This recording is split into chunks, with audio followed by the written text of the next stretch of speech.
This is going to be part 2 because I know that first half is going to be way too long. So this is the bed on the left. If you're standing inside of the house, if you're facing the house, it's on the right.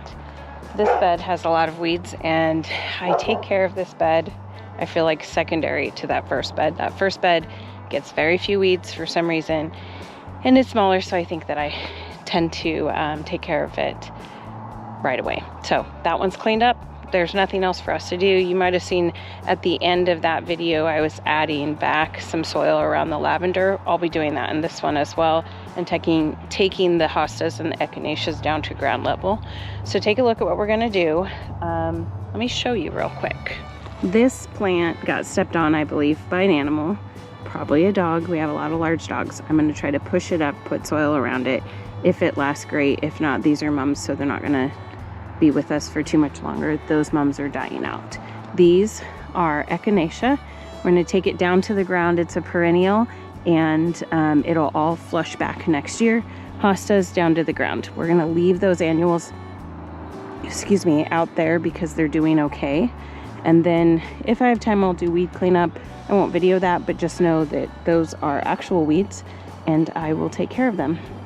The hydrangeas, you can leave these for winter interest, is what people call it.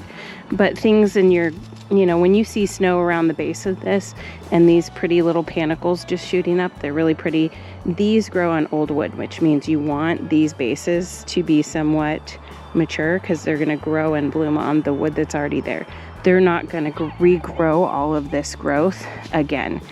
And remember, we did the hydrangea standard over there, and you're always going to want to pluck these off. See how they did this, where they took off the middle and 2 more shot up. So we're going to take these off and 2 more should shoot up. So like right here would have been a good point to take that there, and these 2 could shoot up, but we'll do that in the spring. So these get pruned in the spring and they're left like this, like dried flowers in your landscape. So it's very pretty. Okay, let's make this quick and we'll see what it looks like at the end.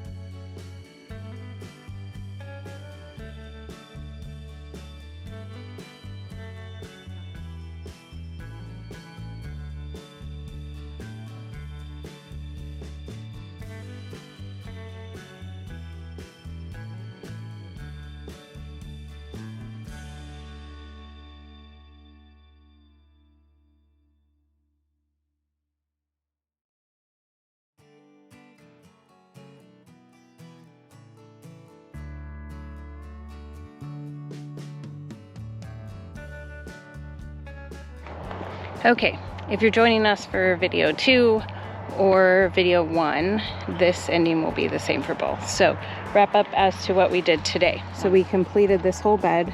I put some extra compost around the lavender. We pulled out the hostas and the peonies down to ground level. So if you have those, go ahead and take those out.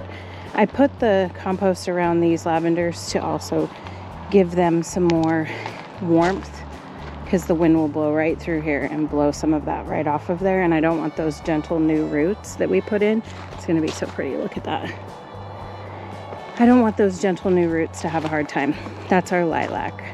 And I'm going to pop another lilac up here. This one is called a Maiden's Blushing or Maiden's Blush lilac. And this one is supposed to get 5 feet tall, 5 feet wide. You can trim lilacs up into tree form, so I'm not really worried that it's right next to our weeping Alaskan. But so this bed, I went across the top of the Shasta daisies. Pretty much the top 8 to 10 inches was dead anyway. All the new growth went around. We could technically separate these 2 into 2 different locations, but I like that drift kind of being big. We took out all of our annuals that were here along this line. Joe took our grass. I don't know, if you watch the first video, you'll see him taking it down to almost the soil. That's not how far I wanted to take it, but that's where we went. I convinced him to do this one 8 inches up. That doesn't look 8 inches to me, but he measured it at 7, and so that's what we're left with. So you can take these pretty far down and they'll grow the whole length that we cut off in the coming year. So that is a hosta over there. Then we planted the Swiss pine that'll stay here in this container. There'll be 2 more Swiss pines to match.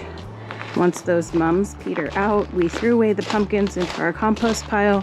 I'll do another video if you like to see saving seeds, and I'm saving the seeds of my specialty pumpkins.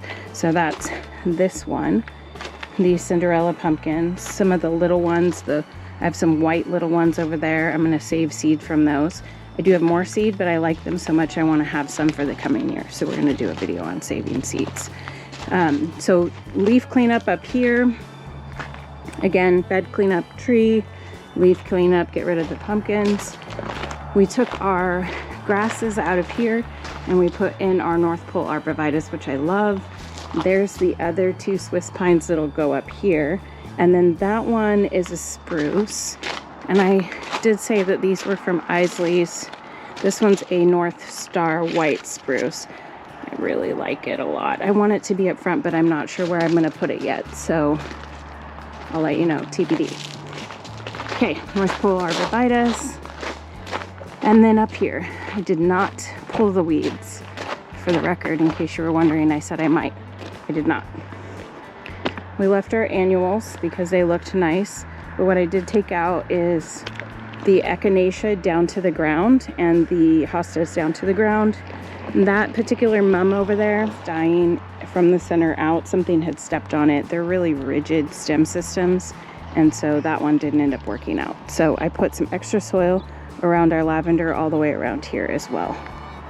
So I've got, I think it was 9 new ones, 10 total. Thank you so much for watching this. I hope you enjoy watching landscaping happen throughout the year. No matter what level you're at, I think gardening can be done at intermediate all the way up to expert by any means. So this is what we did today. We have the entire backyard still to do and bulbs to plant. So it is November, let me look, 13th, and while most people think gardening ends in the summer, it's rarely the case. You end up doing a lot of work all year long. So I enjoy the work. Today it was warm. It rained this morning, but it was nice. So no matter what level of gardening you're at, I think it's just enjoyable to get outside, get some exercise, and contribute to your landscape. So with that, I'm gonna water these in, and I'm gonna catch you in the next video. Thank you so much. Have a great day.